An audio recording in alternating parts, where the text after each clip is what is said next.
Hey guys, Backwaters and Backroads here, obviously.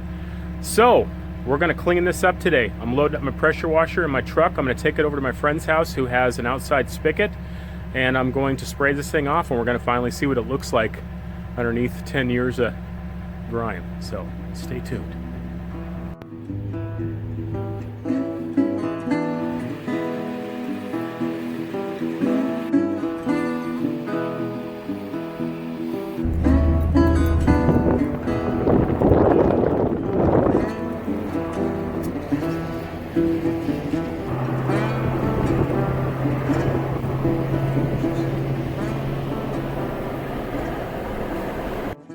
Alright guys, well, it's going to take a couple swipes here, but this is the first layer of 10 years worth of grime and mold and mildew and whatever else being pressure washed off of it.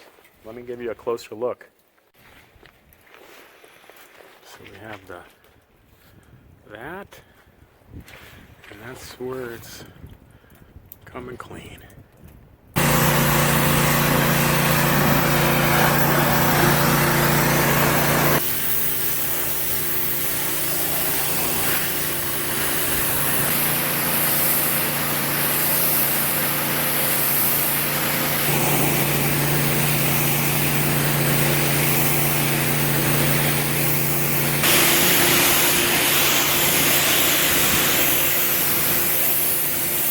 Okay guys, so the first layer of grime has been blown off of the Super Shanty here.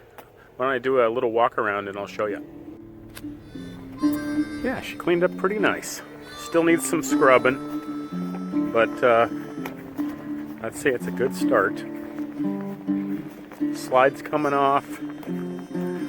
I got a water pump kit for the 50 there, which I'm gonna fix, and I will show you guys how that's done. For anyone that doesn't know.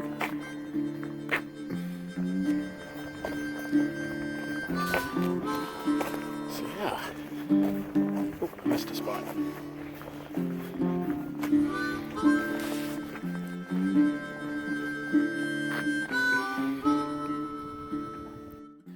Hey guys, so I brought the shanty over here to the marina.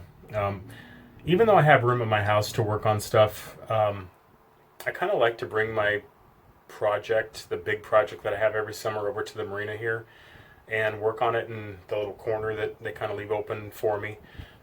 It might have to do with the fact that I'm on the Marina Commission and I used to work at this marina, and so no special privileges per se, but you know, I just kind of I guess I get to claim the corner, so everyone kind of knows it's like my little corner.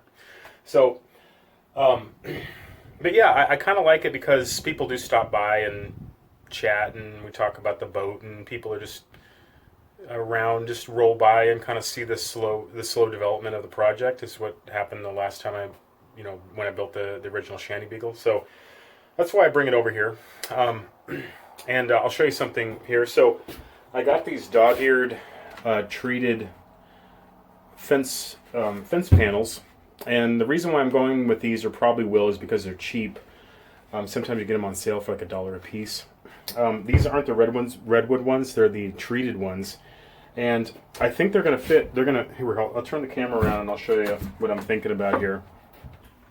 So I really like being surrounded by wood. I loved that part of the Shanty Beagle, and so I'm thinking. I got a really good deal on the redwood, the tongue and groove redwood, from a local guy here last year, but I don't know if I'm going to be able to do that this year. So I'm thinking about going with this, like cutting these down and paneling the inside with this and then staining it. And I'm just curious if you guys might have an opinion on that. I'll kind of go like that and tell me what you think, how that would look. Here's the other option, guys, for paneling the inside of the walls. This is tongue and groove pine.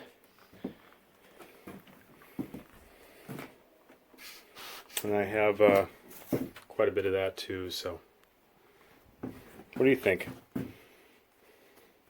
The fencing or the pine?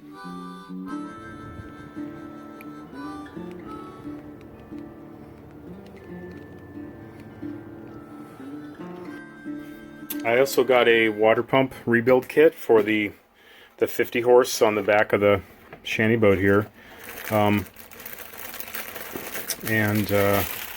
Yeah,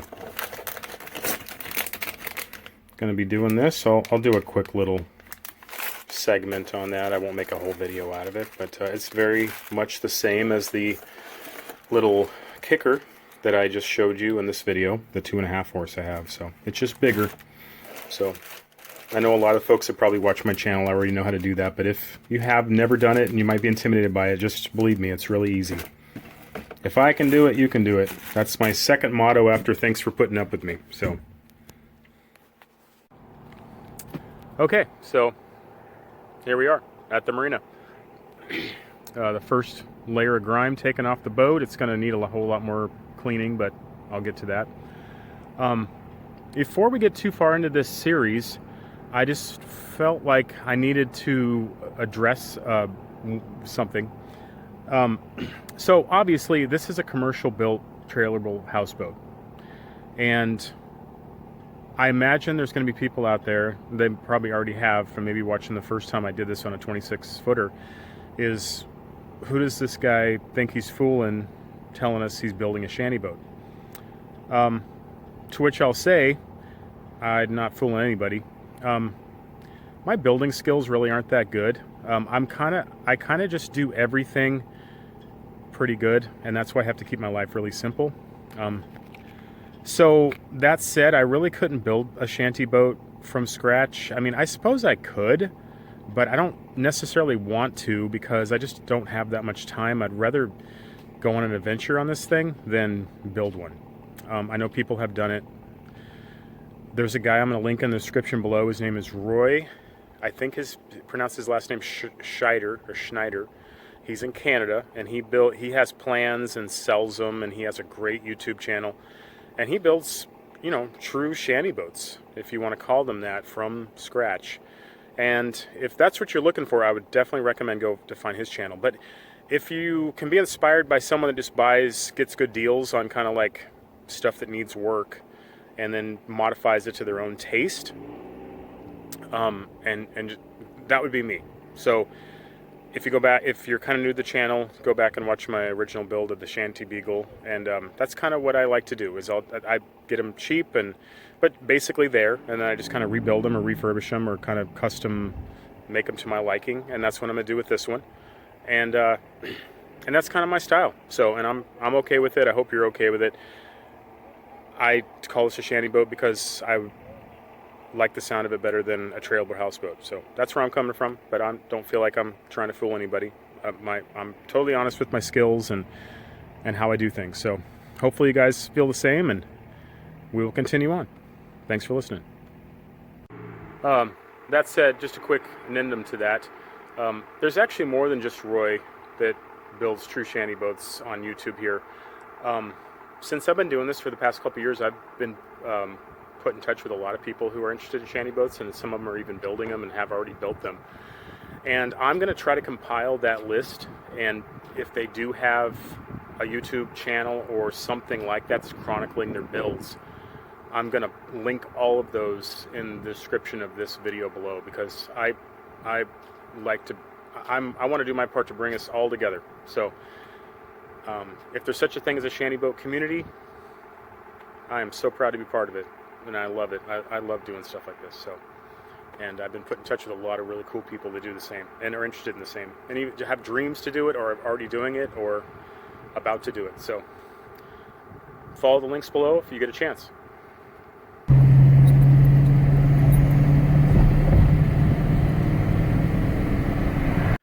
Hey guys, I just want to show you really quick the little fishing boat that I finally kind of completed and put all the little details on to use it this summer. Since I don't have a big lake fishing boat right now, this is going to be the boat I'm going to use to fish and fill up the freezer. Let me show it to you real quick. So this is a 1960s, I can't quite figure out exactly what year, Hughes Craft, built in Colville, Washington. They make really nice welded aluminum boats. Look them up if you feel like it. Hughes Craft. This is one of the little ones that they started out with. It's called a high side, and basically it's a John boat with really high sides, obviously, with a flat bottom. which makes it very stable for its size, and able to, you know, go out into bigger water because of the higher sides. You can see they're probably about, well, I don't know, 3 feet maybe a little more.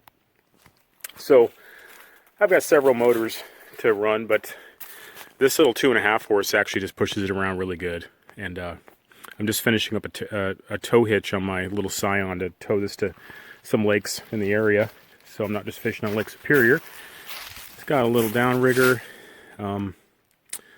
and it's got some seats. These are all just parts I've collected over the years that I've kind of put together to put this boat together. And got a $50 fish finder, and I mounted it right there.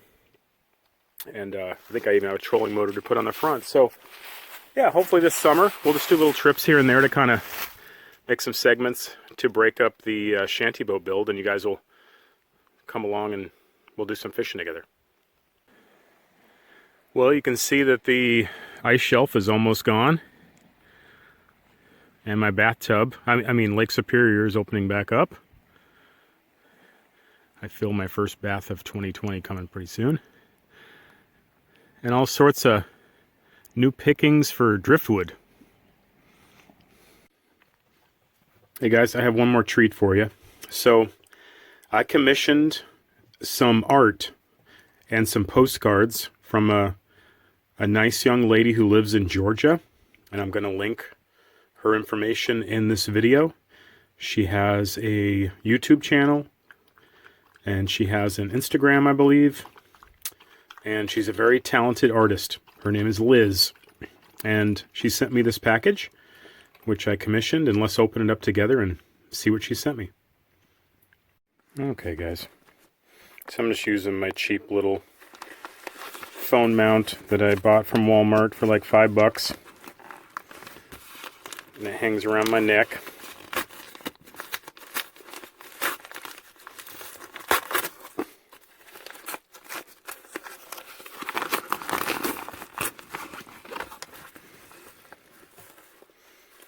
Okay, what are we looking at here?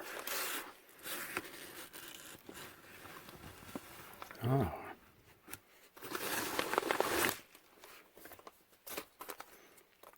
A nice little note for me, I'll read later. And some cards. This is Liz.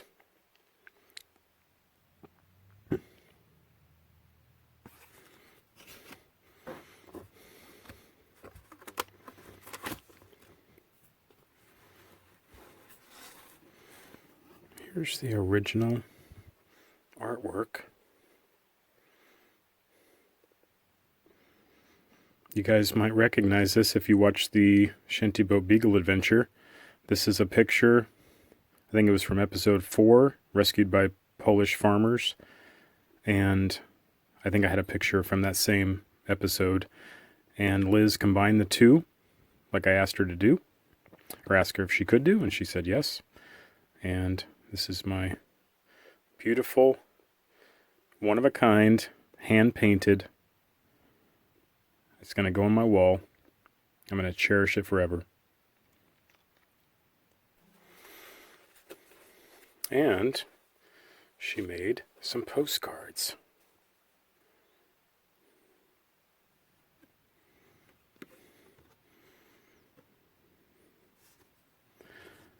And I'm going to list these postcards for sale.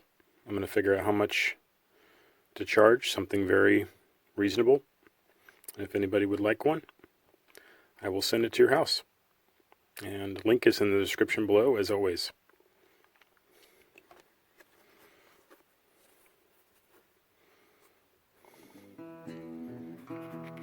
Sticking to my keto diet here. Got some backstrap venison. Have some sour cream, organic tortillas, and a little bit of relish. And that is dinner tonight.